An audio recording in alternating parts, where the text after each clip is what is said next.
गुरुदेव जी, मैं क्या आवाज बढ़ा? भैया ये फोटो वाले के साथ सही बात है, मेरे को भी नहीं दिखाई दे रहा। परम पूज्य गुरुदेव जी हमारे उत्तम स्वामी जी महाराज, परम पूज्य अच्युतानंद जी महाराज, सांसद कनकमल जी, अर्जुन जी, हमारे पूर्व सांसद श्री हर्षवर्धन जी, तो मैंने मान जी को भी देखा था कहीं, मान जी, हमारे विधायक और आयोजक गोपी जी, और फिर सब जो हमारे साथ में विधायक आज इस कार्यक्रम में आए हैं, फूल जी मीणा, हरेंद्र जी मीनामा, अमृतलाल जी मीणा, पुष्पेंद्र जी बाली, धर्म नारायण जी जोशी, हमारे सहयोगी, हमारे साथी, हमारे साथ रहे पूर्व मंत्री श्री चंद्र कृपलानी, अशोक परिणामी जी, धन सिंह जी रावत, पूर्व विधायक हमारे भीमा जी, बांसवाड़ा के जिला अध्यक्ष गोविंद राव जी, हमारे साथ भी महामंत्री थे गोविंद जी, यहाँ तक लंबा चले हैं, सभी जनप्रतिनिधि, सभी पूर्व जनप्रतिनिधि, और सबसे बड़ी बात सब धर्म प्रेमियों का मेरा दिल से आप सबको प्रणाम। सबसे पहले मैं भगवान श्री कृष्ण जी के चरण में आज वंदन करना चाहूंगी और कथा व्यास पीठाचार्य पूज्य उत्तम स्वामी जी महाराज को मैं प्रणाम करती हूँ, जिन्होंने इस भागवत कथा के द्वारा हम सबको भगवान के नजदीक आने का एक बहुत बड़ा मौका दिया है। हम तो छोटे लोग हैं महाराज, वहां तक तो पहुंचे हुए नहीं हैं, परंतु आपने अपनी वाणी से जो जो बातें सबको दी हैं, जो आपने कथा सबको सुनाई है, उसका थोड़ा सा भी अंश अगर हम सबके दिल के अंदर आ जाता है तो मैं समझती हूँ कि कितना बड़ा बदलाव हमारे पूरे क्षेत्र के अंदर ही नहीं, ऐसे ही हमारे देश के अंदर भी आ सकता है। भाइयों, मैंने हमेशा ये कहा कि हम सबके लिए ये बहुत जरूरी है कि इस तरीके के कथा, चाहे भागवत हो, अलग अलग किस्म के संत महात्मा हम लोगों के बीच में आए, पूरा वातावरण उस क्षेत्र का बदल जाता है। हमने कभी कभी देखा इलाके के अंदर कैसा मन है लोगों का, और 7 दिन के अंदर कैसा मन हो जाता है। ये नहीं कह रही हूँ कि महाराज महीने महीने तक चलेगा, परंतु हाँ, कुछ दिन तक तो बात रुक जाती है, कुछ दिन तक तो अच्छाई सद्गुण फैलती है, और कुछ दिन तक तो हम हंस हंस के एक दूसरे की तरफ, कटुता से नहीं, खुशी से एक दूसरे की तरफ देखना शुरू कर जाते हैं। यहाँ हमारे विराजमान है अच्युतानंद जी महाराज, जिनको भी मैं दिल से नमन करना चाहूँगी और जिनका आशीर्वाद मुझे हमेशा मिलता रहता है। मैं आपको ये बताना चाहूँगी, मैंने महाराज जी को आज सुबह उत्तम स्वामी जी से तो मेरी बात 3 दिन पहले हो गई थी। मैंने कहा मुझे है एक बीमारी, और महाराज मेरी कोशिश है 12 तारीख तक अगर ये हो जाती तो 13 को तो मैं जरूर ही आप लोगों के बीच में आऊँगी। मुझे आपके दर्शन तो करने ही करने हैं, परंतु आपने इतने सारे देवी देवताओं के दर्शन करने का मुझे मौका दे दिया है, वो भी अपने आप में एक अद्भुत चीज। महाराज जी को मैंने फोन किया, अच्युतानंद जी महाराज ने भी यहाँ आके शिरकत की है, साथ रहे हैं, और आज मेरे को ये मालूम हुआ, मैंने महाराज जी को कहा महाराज जी इतने दूर से चल के मैं आप ही के लिए आ रही हूँ, आपका आशीर्वाद मुझे मिले, मैं बिना आपके आशीर्वाद लिए कैसे जाऊं। आज महाराज जी ने भी मेरे को आशीर्वाद दे दिया है।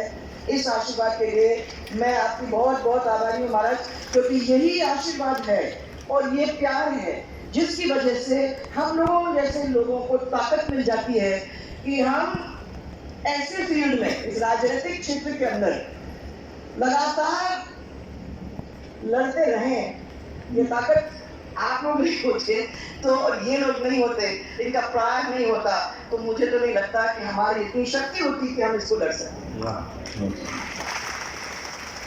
मेरा भाषण आप लोग दोनों के सामने महाराज, ये तो समझो सूरज को दीपक दिखाने वाली बात, क्या बोल सकते हैं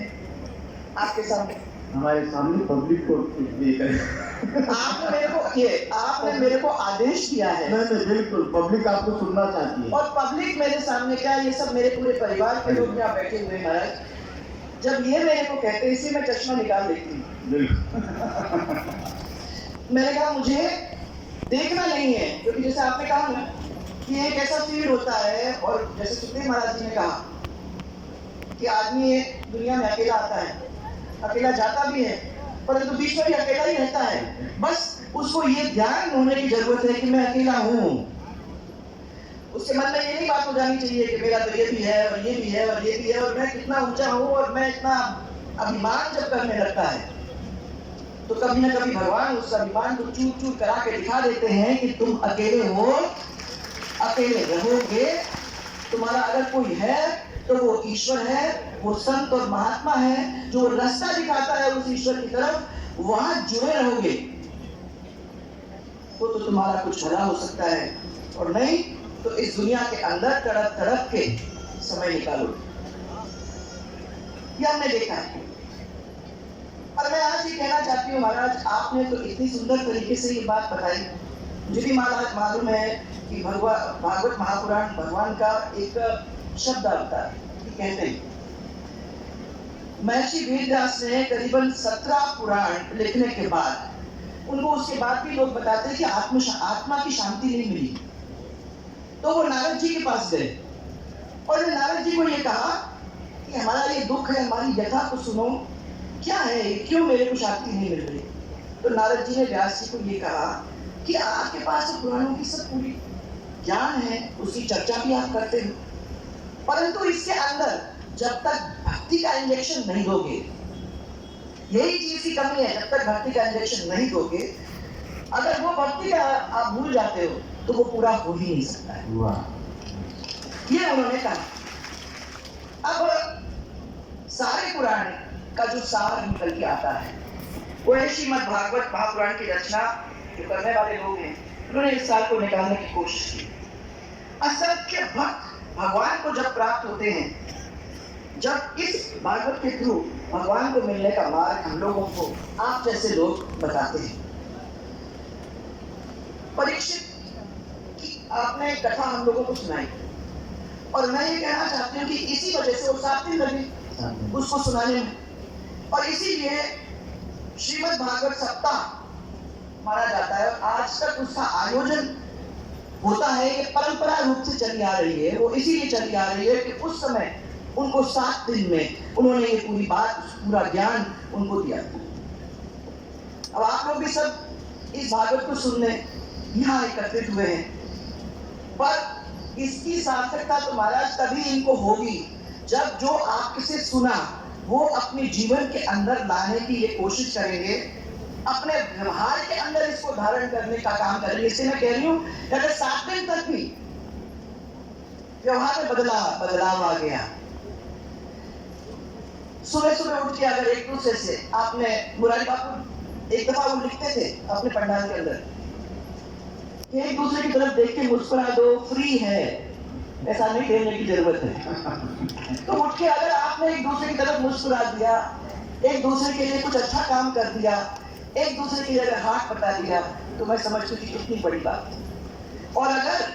आप लोग महाराज ने जैसे कहा कोई ना कोई एक बुराई निकाल कर भगवान को अर्पित कर देते हो, और ये बहुत मुश्किल काम है महाराज। सबसे पहले हमको ये मानना कि हमें वो बुराई क्या है। कोई भी हमको कहे तो पहले कहते हैं नहीं हमारे में तो ये बुराई है नहीं,